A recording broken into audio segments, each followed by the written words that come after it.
اسی لیے کیا کہا گیا کہ اس آخری زمانے میں، اس دن بھی ذکر کیا کہ آخری زمانے میں ایمان کو بچانا بڑا مشکل ہے، اس دین پر قائم رہنا بڑا مشکل ہے، اور کوشش ہماری آخری حد تک یہی ہونی ہے کہ ہمارا خاتمہ بالایمان ہو، ہاں ہمارا خاتمہ بالایمان ہو، ایمان پر موت آئے۔ جب جناب زہرا سلام اللہ علیہا دربار میں گئی تھی تو اس وقت بھی بی بی نے جن آیتوں کو پڑھا تھا ان میں سے ایک آیت یہی تھی کہ وَلَا تَمُوتُنَّ إِلَّا وَأَنْتُمْ مُسْلِمُونَ، کہ مرنا نہیں مگر ایسے عالم میں مرنا کہ تم مسلمان مرنا۔ ایسا بھی ممکن ہے کہ کوئی انسان مسلمان ہو، اپنے عقیدے کا اظہار کر رہا ہو، نمازی بھی ہو، لیکن اس کا خاتمہ بالایمان نہ ہو سکتا ہے۔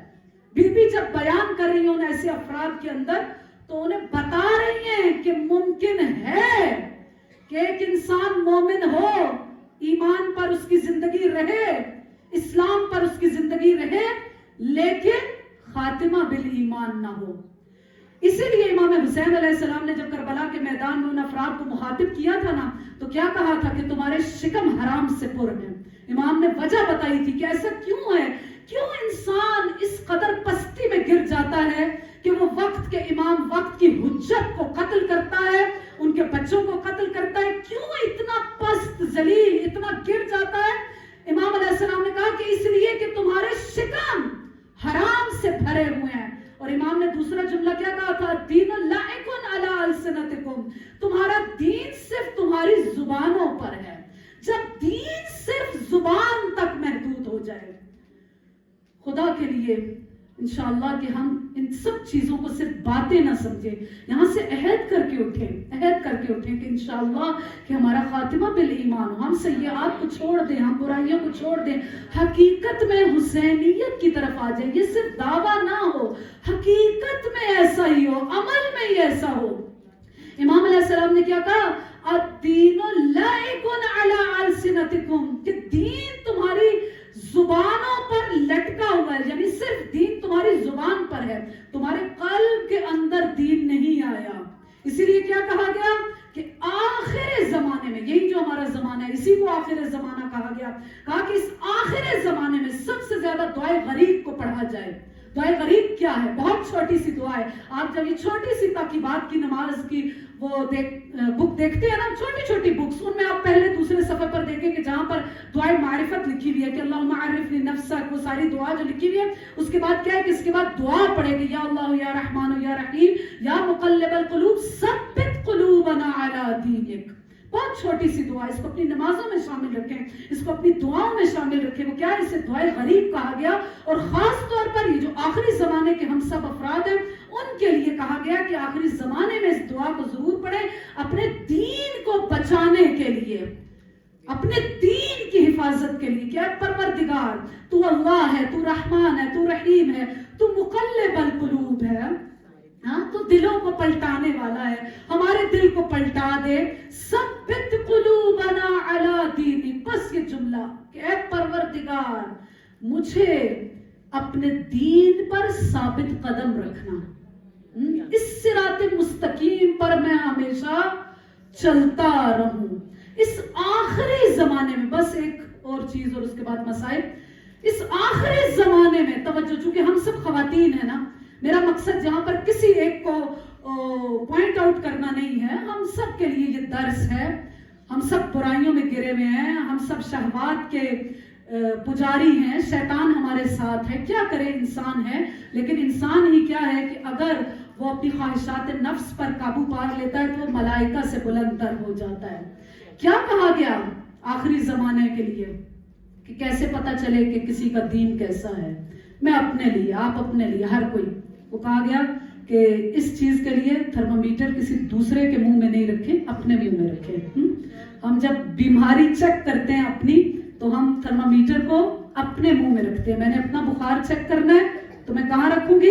اپنے منہ میں رکھوں گی۔ تو اسی لیے جب یہ اخلاقیات کی بیماریاں بھی دیکھنی ہے تو کسی دوسرے کی طرف نہ دیکھیں، اس تھرمامیٹر کو کہاں پہ رکھنا ہے؟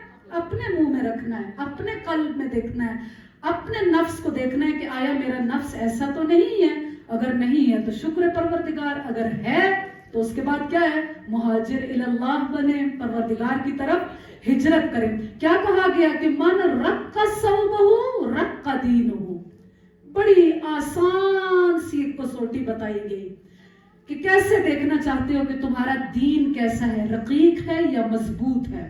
من رق ثوبہ رق دینہ، جس کا لباس باریک ہے اس کا دین باریک ہے۔ جیسا لباس ہے ویسا ہی دین ہے، ویسا ہی دین ہے۔ علماء نے مثال دی کہ مثلا اگر سردی آتی ہے، ابھی تو آج موسم مثلا تھوڑا گرم ہے، رات کوئی ہوا ہو جائے تو کیا ہو جائے؟ یہاں پہ ہم بیٹھے ہوئے ہوں گے ہیٹر چل جائے گا، ایسا ہی ہے نا؟ یہاں پہ بیٹھے ہوں گے شال لے لیں گے، اس سے بھی زیادہ سردی ہوگی کیا ہوگی؟ گلوز پہن لیں گے، اس سے بھی زیادہ سردی ہوگی مثلا کچھ اور۔ جتنا زیادہ موسم میں شدت آتی جاتی ہے کیا ہوتے ہیں؟ ہم اس کے مطابق ڈھلتے چلے جاتے ہیں۔ ایسا نہیں ہے کہ مثلا اگر لان کے کپڑے پہنے ہوئے ہیں تو سردی شدید ہے تو ویسا ہی رہیں گے، نہیں، چینجنگ آتی جائے گی۔ جتنا معاشرہ غلیظ ہے اتنا ہی اپنے آپ کو اور پاکیزہ کرتے چلے جاؤ۔ من رق ثوبہ رق دینہ، جس کا لباس رقیق ہے اس کا دین رقیق ہے۔ انشاءاللہ کہ جناب عباس علمدار کی سیرت پر عمل پیرا ہوں کہ جناب عباس علمدار نے کیا کہا تھا؟ واللہ لو قطعتم یمینی، خدا کی قسم اگر تم میرے بازوؤں کو قلم کر دو، احامی ابدا عن دینی، میں ہمیشہ اس دین اسلام کی حمایت کرتا رہوں گا۔ کیا کہنا ہے جناب عباس علمدار کا، اس با وفا کا، علمدار کا۔ آج کس کو پرسہ دینا ہے؟ جناب ام البنین کو خاص طور پر پرسہ دینا ہے۔ نہ جانے ام البنین کا نام زبان پر آتا ہے تو ایک مرتبہ انسان گریے کی حالت میں آ جاتا ہے۔ آج جناب ام البنین کو عباس علمدار کا پرسہ دینا۔ عباس کون ہے؟ یہ سب جتنے القابات عباس کے گنوائے ہیں نا، یہ سب القابات عباس کو کہاں پر ملے؟ میدان کربلا میں ملے۔ عباس نے ایسی وفا دکھائی کہ با وفا ہو گئے، علمداری دکھائی، علمدار ہو گئے، مشق کا پانی بھرا، سقائے سکینہ ہو گئے، بیویوں کے حجاب کا خیال رکھا، حجاب زینب بن گئے۔ اور جب تک عباس زندہ تھے شباب حسین تھے، حسین کی جوانی تھی، لیکن ادھر عباس کی شہادت ہوتی ہے، ادھر حسین پر بڑھاپا آ جاتا ہے۔ اجرکم عند اللہ، اجرکم عند اللہ۔ جناب ام البنین کو پرسہ دینا ہے۔ روایت کیا کہتی ہے کہ جب اسیروں کا لٹا ہوا قافلہ واپس مدینہ آیا تو جناب ام البنین ہے، مدینہ کے اندر رہتی ہیں۔ چونکہ ہم سب جانتے ہیں کہ مسجد نبوی کے ساتھ جو سب سے پہلا گھر تھا وہ امام علی علیہ السلام کا گھر تھا، اور اس گھر میں اس وقت بی بی ام البنین رہتی تھی۔ اسیروں کا لٹا ہوا قافلہ آیا، بشیر آگے آگے ہے جو آوازیں لگاتا جا رہا ہے اور کیا کہتا جا رہا ہے؟ اے مدینہ والو سنو، مدینہ رہنے کے قابل نہیں ہے۔ الا قد قتل الحسین بکربلا، الا قد قتل الحسین بکربلا، حسین کربلا میں شہید کر دیے گئے۔ اجرکم عند اللہ، حسین کربلا میں شہید کر دیے گئے۔ بشیر آوازیں لگاتا جا رہا ہے۔ اس آواز کو جناب ام البنین نے سنا۔ ام البنین بوڑھی ہو چکی ہے۔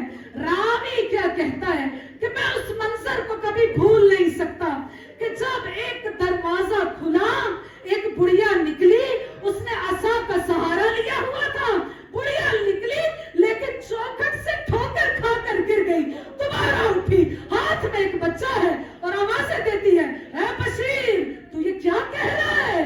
کہا کہ بی بی، بشیر جانتا نہیں ہے تب تک کہ یہ بی بی کون ہے۔ کہا بشیر تو نے ابھی کیا کہا ہے؟ کہا بی بی کہا ہے قد قتل الحسین بکربلا، حسین کربلا میں شہید کر دیے گئے۔ فوراً بی بی نے کیا کہا؟ کیسے ممکن ہے کہ حسین شہید ہو؟ یہ بتاؤ میرا عباس کہاں پر تھا؟ اجرکم عند اللہ، میرا عباس کہاں پر تھا؟ بشیر کہتا ہے اے بی بی،